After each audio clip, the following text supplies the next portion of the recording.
This is one sick person. Napapalatak si Alma habang kinikilatis ang dugo ang damit. Kumuha ng kapirasong telang forensic expert at inexamine ito yun sa ilalim ng microscope.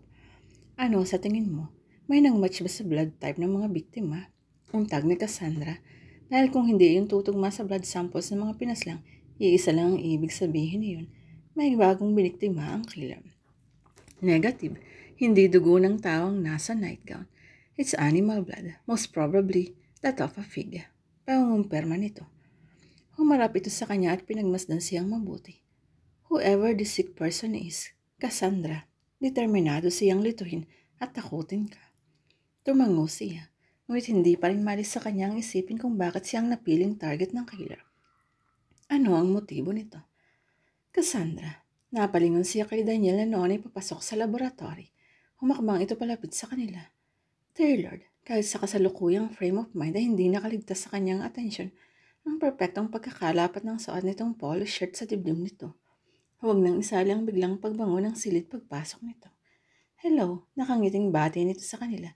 Pagkaway walang kagatol-galon na humalik ito sa kanyang sentido kaharap si Alma. Good morning. Bagya pa nga nag-init ang mga pisngi niya nang masulya pa niyang nakangisi sa kanila si Alma. Good morning. Nauutal na tugon niya. Bakit ba sa tuwing magkikita sila ng kanyang nobyo hindi niya mapigil ang pagsasal ng tibok ng kanyang dibdib? May ebidensya ka raw na dala for examination? Tumango siya at saka ibinaling ang tingin sa damit pantulog. Natanggap ko yan kaninang madaling araw. What the? Ang anumang sasabihin ng binata ay tinikom nito sa nagtagis ng mga bagang. Nakita niyang kumuyom ang kamao nito habang tinitingnan ng dugo ang naitis. Nakausap ko si Chief kanina. Ngayon na namin ilalagay sa bahay ninyo ang tracking device para matunton ang lokasyon ng killer kapag tumawag sa'yo. Kahit paano ay nakahinga siya ng maluwag. Ang talagang inaalala niya ay ang lolo niya. Kahit hindi nagsasalita ang matanda, nararamdaman niyang disturb ito sa buong pangyayari. Kung handa na ang equipment, tayo na sa bahay.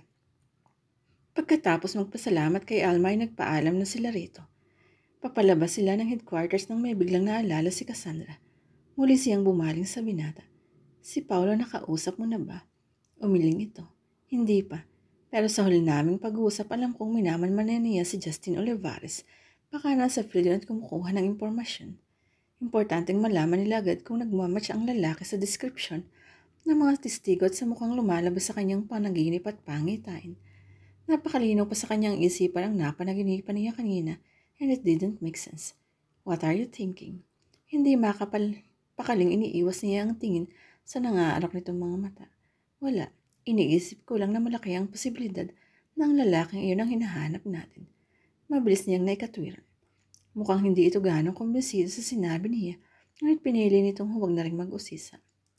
Humaba ang katahimikang pumailan lang sa loob ng sasakyan hanggang sa makaramdam niya ang namumong tensyon sa pagitan nilang dalawa. Hey, bakit ba napakatahimik mo? Sumulyap ito sa kanya. Pagdakay ibinalik nito ang tingin sa harapan. You should be answering that question, Cassandra. Bakit ba napakatahimik mo? Something's bothering you pero bakit ayaw mo mag-open up sa akin? May himig pagtatampo ang boses nito. Napatingin si Rarito. Ang dating nakangiti nitong malabi ay isang mahigpit na linya na ngayon. Kahit nalalaman niyang tinutukoy nito, ay pilit pa rin niyang kinaswalan ng tinig. What do you mean? Kung magkakaila ka na naman, iba na lang ang pag-usapan natin. Napamang siya sa matigas nitong pananalita. Kagat labing pumaling siya sa labas ng bintana. Gusto niyang sabihin dito ang lahat ngunit hindi niya alam kung paano mag-uumpisa. God knows I want to tell you everything. Lihim niya lang nasambit. Nanatiling malamig sa kanya ang kanyang nobyo hanggang sa makarating sila sa bahay. Kahit sa pagsiset up ng mga aparatong gagamitin, ay ang lolo lamang niyang kinakausap nito. Kaya naman inabala na lamang niya ang sarili sa pagtulong kay Manang Felis sa kusina. Inilagay niya ang ginawang panghimagas na leche plan sa oven pa. Nang magtanong ito sa kanya, hinihintay niyo ba ang tawag ng killer para mahuli niyo? Oho, bagya siyang ngumiti para hindi na kayo laging ninenervyos. Naku, baka mamaya pa yung tumawag. Nagtaka siya sa sinabi ito. Bakit naman ho? Kasi Sandra sa naaalala ko madalas tumawag yung hindi sumasagot ng mga umagang-umaga pagkaalis mo pupunta sa opisina o kaya mga bandang hapon hanggang sa gabi. Walang tigil ang pagring ng telepono. Kaya nga ang ginagawa ni Manang kapag naiinis ay hinuhugot ang cord ng telepono. At dahil gawin na siya kung dumating sa mga unang linggo ng investigasyon, hindi niya ito inaabutan. Maliban sa dalawang pagkakataon, ang una nang minsang malate siya sa pagpasok sa headquarters. Ikalawa nang ihatid siya ni Daniel ng maaga mula sa trabaho. Nang ihatid nito ang kahon sa labas ng gate at madaling araw. At kung hindi siya nagkakamali sa pag-aalala, maging ang pagsunod nito kay Paulo ay gabi rin ang maganap. Kung makakausap lang nila si Paulo ay pwede niyang maitip dito na sa ganoong mga oras nito mas bantayan si Mr. Olivares. Hindi na ito makakalusot sa batas kung mahuhuli nila ito sa akto. Pagkatapos man ng halian ay mailap pa rin ang pakikitungo ni Daniel kay Cassandra. Bumibigat ang loob niya kapag ganong may tinampo ito sa kanya. Kaya naman ang matapos itong makipag-usap sa kanyang lolo ay agad niya itong nilapitan. May nasabi sa akin si Manang Pele. I think you'll be interested. Expressionless ang anyo nito habang nakatingin sa kanya. What about? Kahit nadidismaya siya sa matamlay nitong pakikiharap, sinabi niya rito ang napag-usapan nila kanina ng matandang kawaksi, pati na rin ang kanyang plano. He can have a regular day job na pwede niyang gamiting fakid o kaya alibi to hide his psychotic tendency. Dagdag niya. Nakuha niyang pagsang-ayon nito. Kailangan nating makausap si Paolo as soon as possible. Kukontakin naman tayo nun kapag nakakuha ng mahalagang impormasyon. Sige na sabihin mo na sa kanya. Untag sa kanya ng isang bahagi ng kanyang isip. Na madali rin niyang kinontra. Hindi sila magkakaroon ng pribadong pag-uusap kung doon nila yung sasabihin. Gusto niya ng isang lugar kung saan sila makakapag-usap ng maayos at makikita niyang totoong reaksyon ng kanyang nobyo pagkatapos niyang ipagtapat dito ang lahat. Mas gusto ka pa bang sabihin, Cassandra? Nakatitig itong mabuti sa kanya. Mabilis siyang nag-isip ng paraan. Sa tatlong pinangyarihan ng pagpatay, ang apartel na lang ni Misayas ang hindi pa natin napupuntahan. And you want to drop by the place to have a look? Tumango siya. Hindi ka ba naku-curious? Pwede nating bisitahin ang lugar to make a quick inspection. Sa wakas ay sabi nito. Nagliwanag ang mukha niya. We can go right now. Sasabihin ko kay Lolo na alis tayo at babalik din agad. Ilang sandali pa ay lula na silang muli ng kotse nito. Nangangalahati nila siya sa biyahe ay wala pa rin itong kaimik-imik. Kaya nagpasya siya na mag-initiate ng usapan. Tungkol kanina. Gusto ko lang. Sabay silang nagsalita. Pagkatapos ay pareho ring huminto para paunahin ang isa't isa na magsalita. Nang walang magtuloy sa sinasabi, nagkasabay na naman silang magsalita. Sige, ikaw. At kapwa sila napahinto uli. That was enough para magkatawanan sila nang magtama ang kailang mga paningin. Nakangiting ginagap ni Daniel ang sa niyang kamay. We really are a pair, aren't we? You really think so? Agad nagagaan ang kanyang loob kung mawawala ang mga pagdaramdam nito sa kanya. Oo naman. Then let's stop fighting. Maliksi siyang lumapit ng kontito at ginawa ng matunog na halik sa pisngi. I'm sorry to Sandra. Nakita niyang sumerseryoso ang anyo nito. Yes, I love you always. That was enough to give her the courage she ended. Pinisil niya ang kamay nito. I love you forever. Pagpasok ni na Daniel at Cassandra sa apartment unit ng pangatlong biktima, agad nilang sinuri ang lugar. Nagbabakasa kasili sila na bukod sa natagpuan ni Paulo, ay may naiwan pang clue na overlook nito. Nasa kwarto siya ni Ellen Sais nang tinignan niya ang puting outline sa kamang kinatagpuan ng bangkay nang lapitan siya ni Daniel. Did you find anything? Umiling siya. Negative. We better get going. Kailangang naroon ka kapag tumawag ang killer. Kailangan mo siyang patagalin sa phone long ina para matrace namin ang kinaroroonan niya. Naaasiwa niyang iniwas ang tingin sa puting guhit. Tayo na. Pag nag-report si Paulo sa headquarters mamaya. Palabas sila noon ang sinildang bigla siyang mapahinto. Walang kaabog-abog na nagsilitawan ng mga larawan sa harapan niya at ang buo niyang kamalan ay muling naging saksi sa totoong mga pangyayari. Sandali lang. Mula sa kusina ay tinungo ni Ellen ang maliit na sala para pagbuksan ng pinto. Ang bumabayo nito. Nang pagbuksan nito, yun ay nabungaran nito si Justin. Natataranta at parang takot na takot. Justin, napasugot ka. Noon lamang nito nakitang nagkaganon ng binata. Pawisan at halos mga tugito sa takot. Kailangan mong umalis dito. Ililipat kita ng ibang matitiran. Mag-impake ka na. Pero bakit? Ano bang pinagsasasabi mo? Naguguluhan si Ellen sa sinasabi nito. Ngunit sa ikinikilos ng binata ay may masidhing dahilan kung bakit ito nagkakaganon. Iginiya nito si Ellen papasok sa silid at tinulungan sa pag-iimpake. Ngunit naudlod ang ginagawa ng dalawa nang biglang mamatay ang ilaw at sakupin ng dilim ang buong silid. Justin, nasaan ka? May panik na sa boses ni Ellen habang nangangapa sa pusikit na kwarto. Nandito lang ako. Saglit na tumahimik si Justin at tila nakikiramdam ng biglang may naalala. Naisara mo ba yung pinto? Hindi ko matandaan. Shit, I'm going to check it.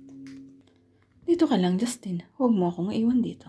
Sa liwanag ng buwan na nagmumula sa bintana ay nakita ni Ellen nang gumalaw ang binata palabas ng silid. Pagkatapos bigla itong nakarinig ng malakas na pagkalabog na sinundan ng naghihingalong ungol. Ano yun, Justin? Pahina ng pahina ang mga pag-ungol hanggang sa tumigil. Pagkatapos ay muling namayani ang katahimikan. Justin, Diyos ko, mahinang usal ni Ellen na napahulgulhol sa labis na panghilakbot. Wala itong makita sa dilim at kahit gusto nitong sundan ang kasintahan nito, ay takot itong lumabas. Tinakpan ni Ellen ang bibig pero para pagilin ang mga paghikbi. Saka ito dahan-dahang sumiksik sa isang sulok ng kwarto habang nakikiramdam. Isusunod na kita, malandi ka, inagaw mo sa akin si Justin. Igil na sabi ng tinig ng isang babae habang papalapit ang mga yabag nito. Tinangkang tumakas ni Ellen mula rito kaya mabilis na tumayo ang dalaga at tinakbo ang pintuan. Palabas na ito ng matalisod sa isang bagay na nakaharang sa dinaraanan. Umiiyak si Ellen na nagpumilit tumayo nang may dumaklot sa likod nito. Pagmabalaran niyo ang ginawa niyo sa akin, mga hayop. Humarap si Ellen sa babae ngunit hindi nito maninag ang mukha ng babae. Sa halip ay nanlaki ang mata nito nang makita ang makintab ng dulo ng patalim na pababa sa dibdib nito. Huwag, huwag. Ilang beses na bumaw ng kutsilyo sa dibdib ni Ellen. Paulit-ulit at karimari-marimang pagkapit ng malapot na dugo sa talim niyon. Cassandra, ikinunap niya ang naglalabong paningin hanggang sa mabungalan niya si Daniel sa kanyang harapan. Puno ng pag-alala ang nakita nito.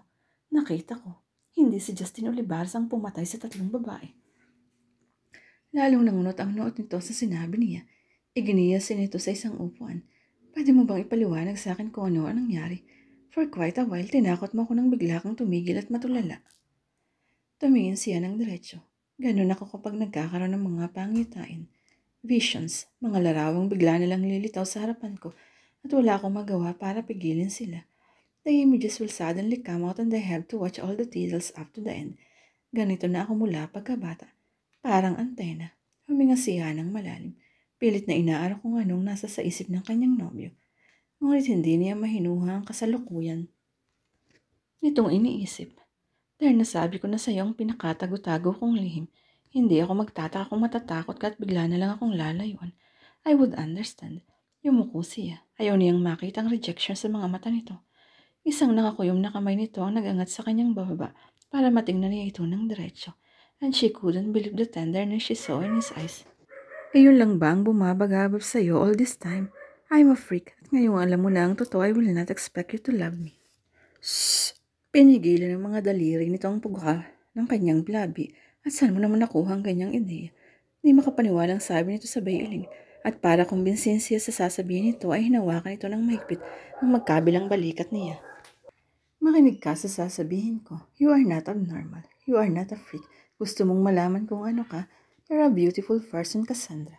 Brilliant, talented, and special. Oh, honey, naudlot ito sa pagsasalita nang bigla niya itong yakapin.